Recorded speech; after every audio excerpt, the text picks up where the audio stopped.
A celebrity blogger here to defend smears against the Trump White House, but it turns into a catastrophe. And as someone that comes from an immigrant family like yourself, don't you feel some sort of bond towards Melania at all? I mean, she's an immigrant herself. 1 second. Professor, you said that President Trump is going to kill people? How do you justify that? Plus, I confront a college professor for preaching political propaganda to his students. Waters World begins right now. Welcome to Waters World. I'm Jesse Waters. Trump versus the establishment, part 2. The swamp strikes back. That's the topic of today's Waters Words. If you listen to the mainstream media, all hell is breaking loose in our nation's capital. Welcome to day one of what is arguably the biggest presidential scandal involving a foreign government since Iran-Contra. Take a breath. Hyperbole aside, folks, hunker down, because this is a Class 5 political hurricane that's hitting Washington. The American people are witnessing one of the biggest political scandals in American history. This is bigger than Watergate. The parallels to Watergate here are eerie, I have to say. But let's put this into perspective. It's no secret that Donald Trump ran a shock and awe campaign against Washington, D.C., dropping verbal payloads on the left and the right. The entire system was the target. He famously accused Bush and the intelligence communities of botching 9/11, ran down POW John McCain, insulted generals, described Obama's CIA director as a political hack, crucified the FBI director, basically called everyone in Washington dumb. Trump won on that rebel platform, determined to drain the swamp. And he arrived in Washington to find the holdover establishment swamp creatures beaten, but more bitter than ever.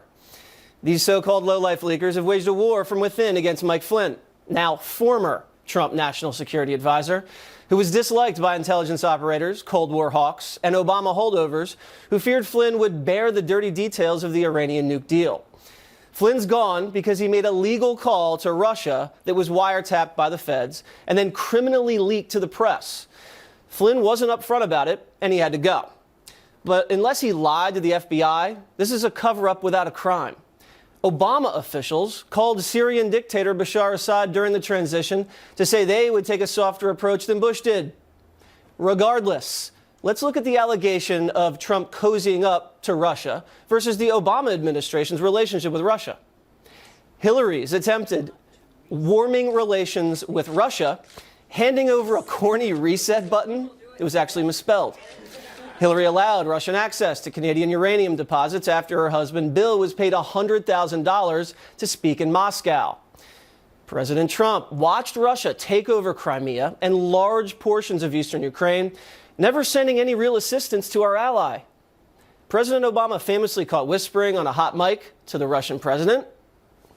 White space, please. Yeah. After my election, I have more flexibility. President Obama allowed Putin to run circles around him in Syria, sent billions to Putin puppet, the Ayatollah of Iran, and dropped the embargo against the Russian island satellite of Cuba. But the swamp narrative is Trump is a traitor? Please. President Obama was the one palling around with domestic terrorist Bill Ayers who bombed the Pentagon. President Obama was the one who was palling around with Reverend Wright. The government gives them the drugs, builds bigger prisons, passes a 3-strike law, and then wants us to sing God Bless America? No, no, no. Not God Bless America. God damn America. That's in the Bible for killing innocent people. So the Watergate comparisons, the hyperventilating, it's just designed to destroy the President of the United States and has little basis in fact. The left's so desperate to manufacture scandal, they're falling for fake news. I didn't know until I heard from our colleague that the tweet of General Flynn today was scapegoat. Scapegoat. You know what a scapegoat is? That means in a community where people want to absolve themselves of guilt, they get a goat and they heap all of the ills onto the goat, and then they run the goat out of town. Thank you, Mrs. Pelosi.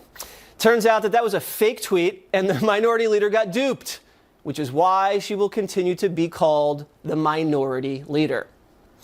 But as I said, that's the left's self-created hysteria. Let's get back to the real story, the leaks.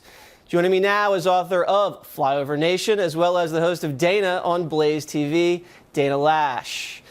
So, Dana, did I say anything wrong in the Waters Words segment this evening? No. I think everybody needs some Midol, and I actually think that Nancy Pelosi, I was a little impressed that she could at least go back to Leviticus. Jesse, thanks for having me. Yeah, I was very intrigued by the goat analogy. I think I learned something. That might have been the first time Nancy Pelosi ever taught me anything. But let me ask you a question. I mean, these leaks are just flooding the zone here. The swamp's actually now rising. Do you believe that this is payback for Trump's campaign against the establishment, and this is just kind of thing like what goes around comes around? I think so in a way. I really believe that the media and certain individuals within the party across the aisle are trying to destabilize the new administration. And they're looking for any way that they can to put a wedge between the administration and the Intelligence Committee. Look, Jesse, all they are able to claim is that Mike Pence was misled by General Mike Flynn. Right. Okay, so that's stupid, but it's not illegal. Right. You don't call out someone that you think broke the law by breaking the law yourself. If being stupid and illegally leaking these phone calls. If being stupid was illegal in Washington, everybody would be in jail. I don't understand where the leaks came from. Do you believe it was Obama holdovers emptying their clips? Do you believe it was hawks in the intelligence community? I mean, this is speculation, but who do you think is really trying to undermine someone like Flynn? Well, that's the million-dollar question. I know the Washington Free Beacon piece where it was stated that it was some Obama holdovers that were afraid that somehow General Flynn was going to start leaking details of Iran. But if that were the case, I mean, at the same time, wouldn't they expect President Trump to do the same thing, to go on Twitter and leak all of these details? It could be any number of things, but it's a specious argument to what they accused him of. It is a specious argument, and I don't think anything is going to come of it, but we'll have to wait and see. The narrative right now is that there is chaos and the wheels are falling off. But I wanted to look at President Obama's first 100 days, and we did some research, and we found out they had three cabinet nominees who got bounced: Tom Daschle, tax problems; Bill Richardson, pay to play; Judd Gregg had some conflicts of interest, and remember the AIG bonus scandal when taxpayers had to bail out AIG after they tanked the economy, and they got over $100 million and they spread it around to all these guys on Wall Street? They couldn't get the money back. I mean, that doesn't sound like a fine oiled machine over there, does it? No, it doesn't. And the questions, which I remember clearly former President Obama being asked during his first 100 days, were how impressed he was with the office. They stopped short of asking him what his favorite color was and whether or not he liked even or odd numbers. It was ridiculous the way that they coddled him. They were his lapdog instead of being the watchdog for the people. Right. Dana, thank you very much. Up next, a lefty blogger comes into Waters World, and it doesn't go so well. As someone that comes from an immigrant family like yourself, don't you feel some sort of bond towards Melania at all? I mean, she's an immigrant herself. 1 second. The Perez Hilton interview you have to see. Plus, a professor attacking white Trump voters in class. I am not sympathetic to the white voters who made over $50,000 a year and said that we are going to vote for Trump. Waters World tracks him down for some answers.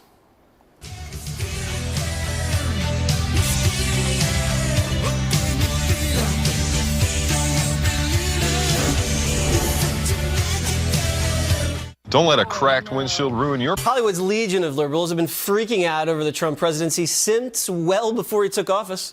Remember this? What is evident is that Donald Trump lacks more than the qualifications to be president. He lacks the necessary stability. And clearly the respect for the Constitution of our great nation.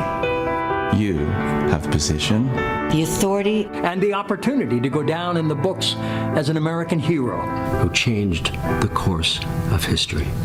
And just hearing the words President Trump left many in the entertainment industry, including my next guest, in tears. If and when Donald Trump becomes president, our economy is going to go to I care about America. Donald Trump doesn't care about America. Donald Trump doesn't care about you. Donald Trump cares about himself. Insane. This is just... Things are not going to be okay, people. They're not going to be okay. So does professional gossiper Perez Hilton still feel that way? He joins me now. So, Perez, you have to admit you were wrong about the economy. It's actually kicking into high gear. The stock market's on a record tear. Will you at least admit that? Well, it is because he's being great for Wall Street, which, correct me if I'm wrong, I thought he campaigned against that. Well, I mean, Wall Street's doing well, and all the men and women who have investments throughout this country are probably reaping some nice rewards if they have any money in the stock market. But let me ask you a question, because I am very concerned about you. You're saying people aren't going to do well. Are you okay? Are you doing okay, Perez? Oh, I said I would be okay because I'm well off. I was more concerned for the people that aren't well off because I'm one of those bleeding heart liberals that cares about other people and not just my own financial interests. The wealthy people of America will continue to be okay. It's those that aren't wealthy that I'm concerned about, and I don't know if they're going to be okay. Okay, well, I think maybe in a couple months we'll have you back, and if some people that didn't have jobs now do have jobs, maybe we could all sing Kumbaya. Let me ask you this, though, because the SNL folks, and I know you're tied into the Hollywood crowd, franchise going pretty aggressively against people in the Trump orbit. Let's take a look at how they depicted Kellyanne Conway on Saturday Night Live. Take a look. Kellyanne, what the hell are you doing here?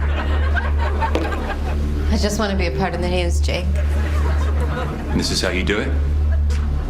By breaking into my apartment? What was I supposed to do? You weren't answering my calls. You changed your number. I'm not going to be ignored, Jake.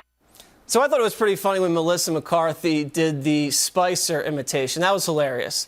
But then to go after Kellyanne Conway and depict her like a slut, I thought that was kind of unfair. Do you think it was fair for SNL to go after Kellyanne as some sort of promiscuous person? Like a slut? I don't know, putting her in kind of like a cheap silk negligee and acting seductive and sultry. I mean, you didn't see that at all? No, I did, but they were spoofing Fatal Attraction. That's what they were going for. Right, with they weren't Kellyanne Conway. Or painting her out to be something she's not. Okay, well, I think many people that saw that might not have agreed with your interpretation. But, you know, this is just... And many people that saw it probably didn't agree with yours either. Well, I will leave that to the audience to decide. Let me ask you a question about this, though.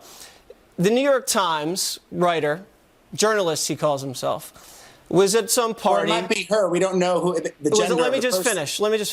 Was at a party, and the swimsuit model picked up on something this journalist said. And we have the tweet that she described him saying right here. We have it here. Sat next to a journalist from the New York Times last night who told me, Melania is a hooker. Whatever your politics, it's crucial to call this out for what it is, slut shaming. I don't care about her nudes or sexual history, and no one should. So I noticed you didn't really cover this story on your website, Perez. Why? We did. Did you? I didn't see it on there. Why couldn't I find it on the website? You probably didn't look closely enough. Just it's on there right now if you want to go search the Melania Trump category. And I agree. It's not because I saw it was covered in the lawsuit Melania had, but this actually wasn't. Maybe I'm wrong. Go ahead. No, we covered it. I can send you the link right now if you would like. Okay, please do. So, okay. So tell me, why do you think the New York Times is so anti-Melania? Melania Trump. I'm about to send you the link. Okay. Take your time. And I'm not going to continue with the interview until I do that because I have obsessive thinking. Okay.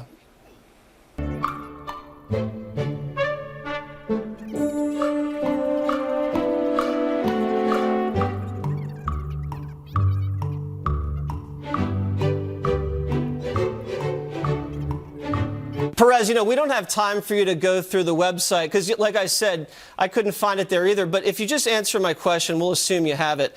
If Fox News journalist called Michelle Obama a hooker, wouldn't you find that offensive? And wouldn't you find that on your website pretty quickly? Yes, I would find that offensive. And I do find it offensive that journalist called her a hooker. Okay. Why do you think that is? What's with it about smearing the First Lady of the United States that the left and people in Hollywood find so attractive?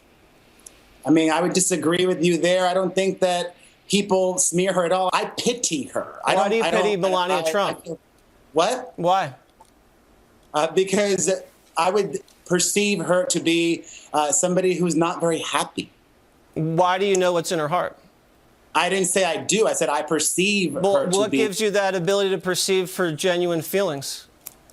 I could just read her body language when she's with her husband. It's a man who won't open the door for her. It's a man who'll walk first. He doesn't seem to be a gentleman. Okay. Well, I'm glad that you know what's in Melania's heart. She seems to be happy to me, but maybe I am wrong. Perez, thank you so much for joining Watters World. I really appreciate it. And I look back to having you on again. Sure. Thank you. Appreciate you having me on. Coming up, I track down the professor who used his platform to spew hatred for President Trump. You said that students shouldn't open their hearts to white Trump supporters? What kind of thing is that to say?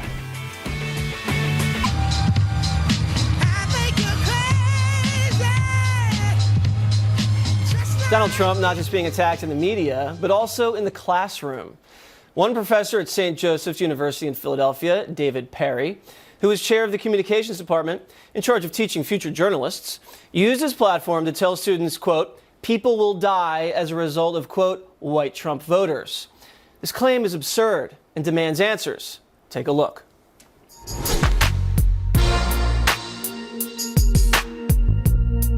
One of your professors, Professor Perry, said that people shouldn't open their hearts to white Trump supporters. I am not sympathetic to the white voters who are made over $50,000 a year and said that we are going to vote for Trump. Those people I am not sympathetic to, and I do not believe that you have to open your heart to them. If you are a person of color in this room, if you are a woman in this room, you do not have to open your heart to them. I don't think it represents our school, really. I think we're very open to all types of people. I don't think we're a community that closes their hearts to anyone. I think it's pretty stupid and it doesn't make much sense. I don't really agree with what he had to say. I think that's just not appropriate for anyone to be expressing their views in class just because you don't know what other people's opinions are, and that's just not even relevant to what you're supposed to be teaching. The professor also said that Donald Trump was going to kill Americans. People are going to die because of what happened, and if we don't start there, we cannot have a conversation. People's lives are on the line now, and it's time we got real about that. What's that all about? I think a lot of people don't really look into what he's going to do, and they use a lot of emotion instead of facts. Do you know anything about Professor Perry? Yes, he's my advisor, and I've had him for 4 years. I'm a senior. Professor Perry said some pretty outrageous things about not opening your heart up to white Trump supporters. Do you agree with that?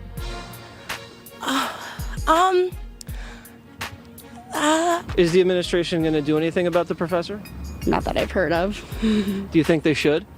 I don't know. I mean, I guess it's not really right for him to say that, and it kind of goes against the values of St. Joe's. No longer is it real education taking place. It's just the teachers using their students and their lessons as a means to forward their political agenda. I think he should be talked to at least and told that it's not really appropriate for the classroom, especially if he's spreading false information, because it's pretty inappropriate. Well, I'm going to go try to catch up with the professor. Wish me luck. Good luck. Professor Perry, Jesse Watters, Fox News Channel. So a few questions for you. Press, sorry. Well, we just wanted to ask you a few questions. You said some pretty irresponsible things in the classroom. You said that students shouldn't open their hearts to white Trump supporters. What kind of thing is that to say?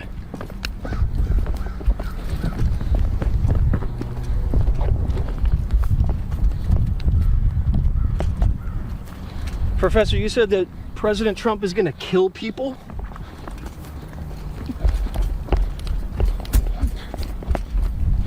How do you justify that? This isn't a cult. This is a classroom, Professor. Why are you trying to indoctrinate your students?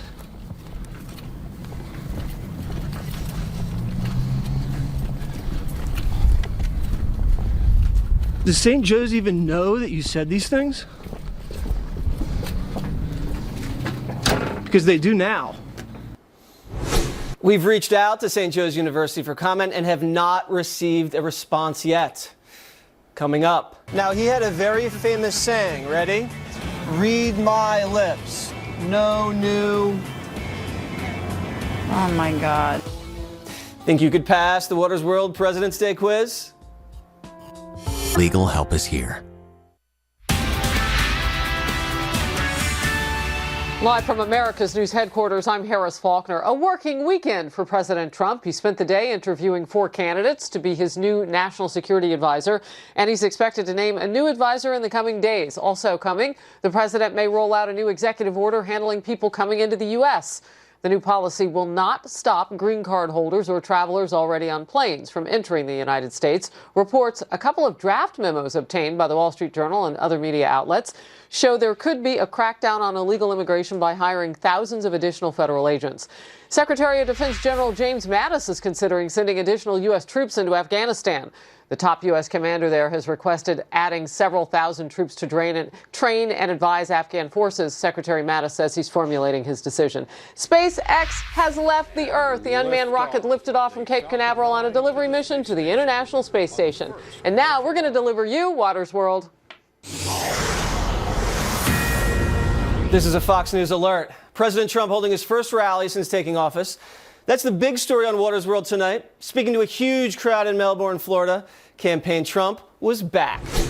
The dishonest media, which has published one false story after another, with no sources, even though they pretend they have them, they make them up in many cases.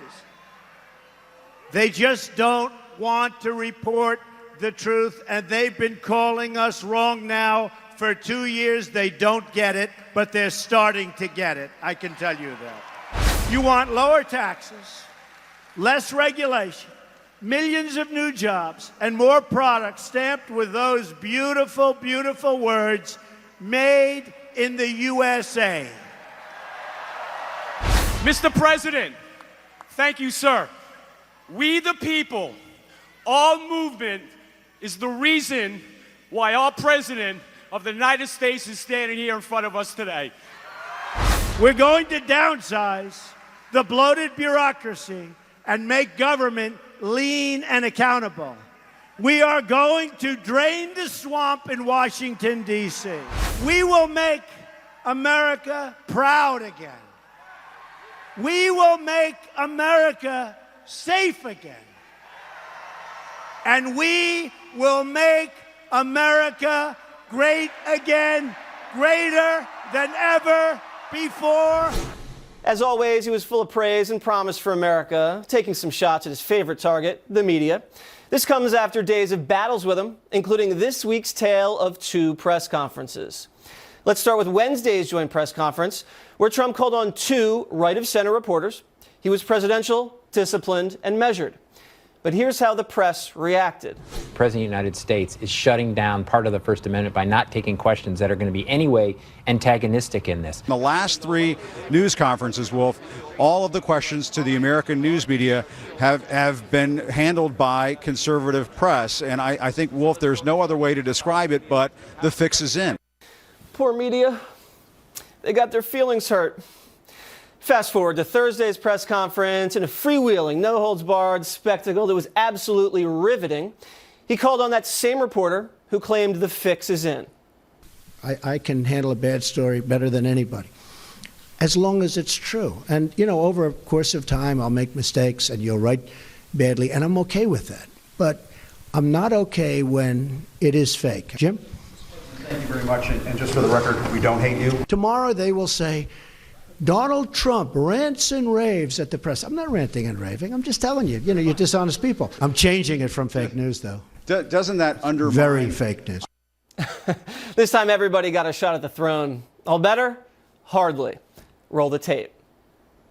It was unhinged. It was wild. Bluster, bravado, exaggeration, and a few loose facts. It was like a guy almost like on a couch explaining his problems to a shrink. NBC News' Chuck Todd wasn't happy either. He tweeted, quote, "This is not a laughing matter. I'm sorry. Delegitimizing the press is un-American." Has the press even considered that they may be delegitimizing themselves? And for the whiners upset that Trump is calling on conservative news outlets, let's take a look back at the so-called questions liberal outlets lobbed at President Obama. When was the first moment that it began to sink in that you were president of the United States? You know, you are the equivalent of a rock star in politics. Joining me now to discuss the latest media meltdown is the editor of A Torch Kept Lit, Great Lives of the 20th Century, Fox News' chief Washington correspondent, James Rosen. See, I don't think it's, that crazy to remember back when the press was getting so upset when Attorney General Eric Holder was actually spying on you, James. Do you remember that? It rings a bell, Jesse. So they're mad at Trump for, delegitimizing the press, but Obama spied on the press. You were the victim of that. Do you see any comparison right now, because I do, between how the press is treating President Trump and President Obama? One might be more tempted to see the contrasts than the comparisons. Certainly nothing that the Trump administration has done with or to the news media yet approaches in seriousness and nature the conduct of the Obama administration towards the press, and especially Fox News and me, but not just Fox News and me. There was also an issue with the Associated Press and others. I think that what we're seeing here in all of these clashes with President Trump and the news media that you were just playing those clips of is a mix of things, Jesse. On the one hand, you have a simple kind of institutional, biological, reflexive response on the part of an organism, the news media, the Beltway journalism crowd, against someone who, after all, did make it a chief campaign platform to call them out for the dishonesty and to rally his crowds against them. Right. So they're pushing back. Part of it also is just a kind of a shock to the system for the news media that things are being done differently at all than the way they've always been done here in the news media. What? You're giving questions to town hall at a news conference? It's never been done. Right. And they can't handle it. And it's funny because they're so exposed now. When he's subdued in presidential and offers just 2 questions, he's considered a traitor and he's a threat to the freedom of the press. But then when he takes every single question and he's on fire, he is this unhinged maniac who is also a threat to freedom of the press. So whatever Donald Trump does, their game plan is just hatred and mocking him. Isn't that pretty apparent just looking at the reactions to both press conferences? I made the point on Special Reports panel the other night that the left increasingly is upping the ante with each development in this presidency along these lines, that if you fail to respond to Donald Trump in anything less than apocalyptic terms, you're going to be read out of civilized, polite society. And I don't see anything necessarily apocalyptic about this man or his presidency. His critics, of course, including some in the clips that you played earlier, do have a point. He is loose with facts, sometimes quite unnecessarily so. For example, when he boasted wrongly that he had the biggest electoral college margin since Ronald Reagan. Right. That wasn't true. And that's true. But, all politicians lie. I think President Obama had the biggest lie when he said during the health care thing that if you like your health care plan, you can keep it. That was called the lie of the year. Or that the cause of the Benghazi deaths was a video that we later learned from the officials in Libya was a non-event there. Exactly. But also, I will also tell you that I do believe, as one person said earlier in the clips that you played, that news conference the other day was 78 minutes long, and it did offer a roadmap into Donald Trump's mind. Whether one then makes the conclusion, as that individual did in that clip, that it's a disturbing roadmap is up to the viewer. But I do think at one point he did let it slip, Jesse.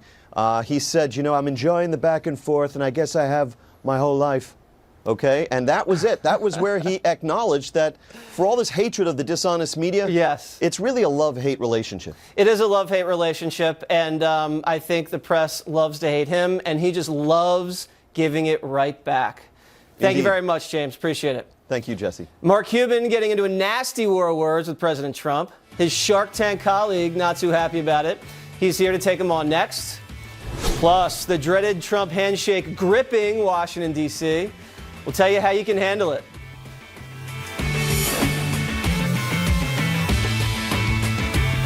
Channel 115.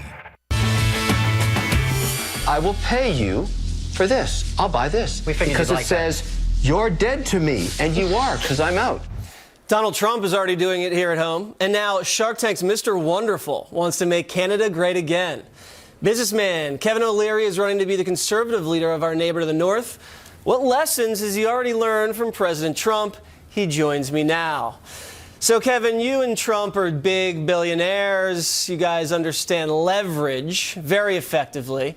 How do you believe President Trump is using leverage in negotiating so far in his first 30 days as commander-in-chief? Well, the first thing Trump recognized in the campaign, and I think this is not just unique to the United States, it happened in Britain, it's happening in Canada, in France, in Switzerland, in Colombia. The body politic, people who vote, are sick and tired of politicians. They've had enough BS. And they want people that are operators to run government, that make promises that they keep. And that was the groundswell that elected Donald Trump, and he is doing exactly what he said. Not everybody's comfortable about it. It's the first time in a long time a politician actually kept their promises. And that's what's such a shock to everybody right now. Yes, people are very uncomfortable with politicians keeping promises because it never happens.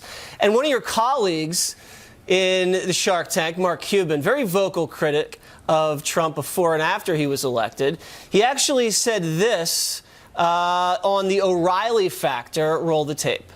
I don't think he's been able to show any leadership. I don't think he's taken responsibility for the White House, and I don't think he's shown them any direction.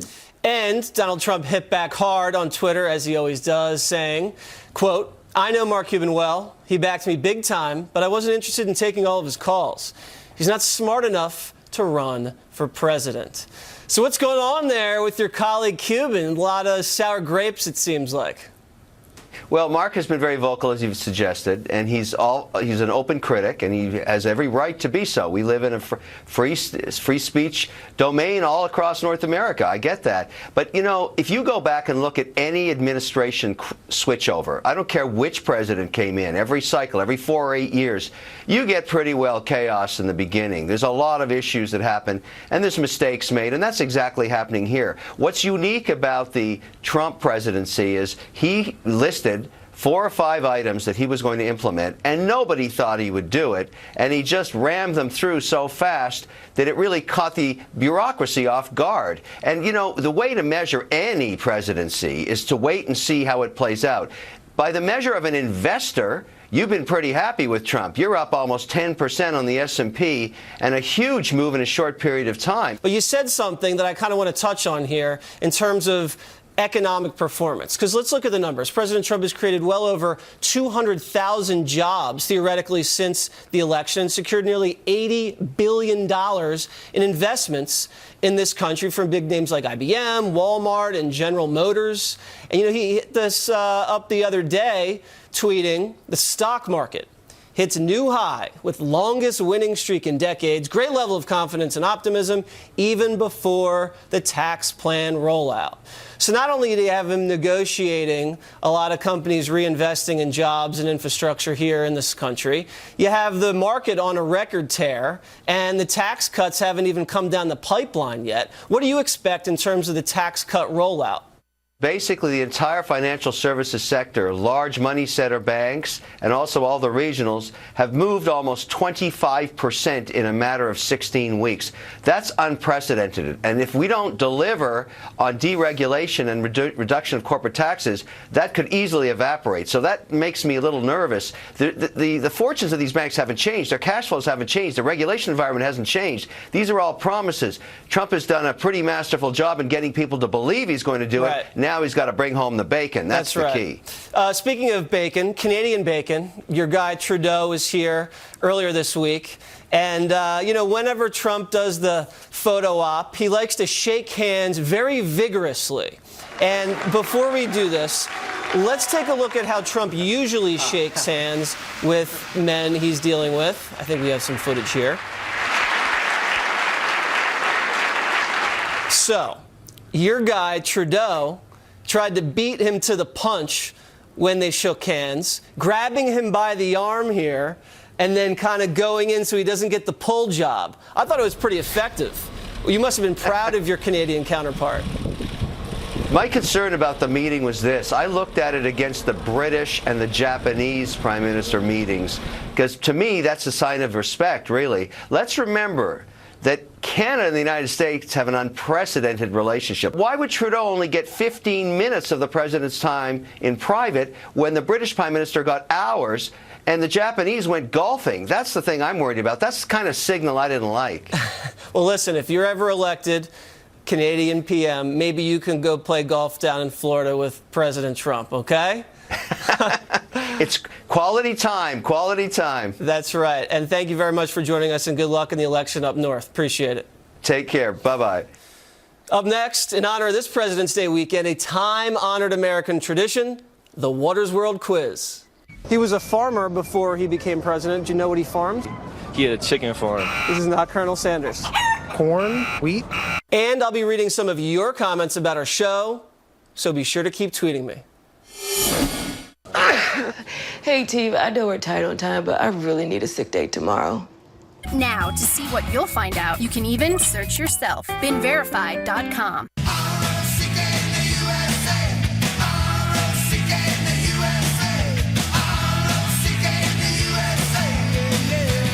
President's Day is Monday, and we figured we'd honor the men who held office by asking a few people how much they know about the presidency. I quickly learned I should have kept my mouth shut. Big holiday coming up on Monday. Oh yeah, President's Day. President's Day. What are you going to do to commemorate the presidents? President Obama. I'm gonna listen to Beyonce all day. Cause I slay. I slay. Ready? First one. I don't know who that is. Looks like George Bush Sr. Now, he had a very famous saying. Ready? Read my lips. No new. Oh my God. No new. Policies. Friends. Taxes? Read my lips. No new taxes. No one knows this one. I have no idea who he is. I wish I didn't know either. Can I give you a hint? Yeah. Jimmy Kimmel. Jimmy Carter. He was a farmer before he became president. Do you know what he farmed? He had a chicken farm. This is not Colonel Sanders. Corn, wheat. Vegetables. Was he a vegan? He was a peanut farmer, right?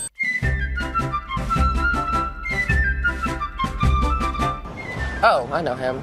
Who is it? I know. No. That's John F. Kennedy. Excellent. No, what does the F stand for? Franklin. Franklin? Fitzgerald. Yes. Remember that supermodel that he dated? I don't. Jackie. That was his wife. Marilyn Monroe, right? Very good. Now that one I know. Happy birthday, Mr. President. He also had a very famous saying, ask not what your country can do for you, but Ask what you can do for your country. Ask not what your country can do for you. Ask what you can do for your country. what do you do for your country?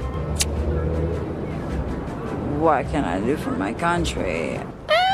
I pay taxes when I buy my soda. Hey, guys. Whoa, big gulps, huh? All right. Uh-oh. Oh, my God. Who is he? What's the old white man's name? Honestly, I'm completely blank on this one. Harry Potter. Harry Potter, the boy who lived. Is that Truman, maybe? Now, he dropped the A-bomb on what country? Nevada. Japan. Hiroshima and Nagasaki. You're right. Oh my God. Who are these people? I'm Watters. Oh, and this is my world. Fun. Coming up, the tweets of the week. Some are pretty mean. Don't go anywhere. And get up to $600.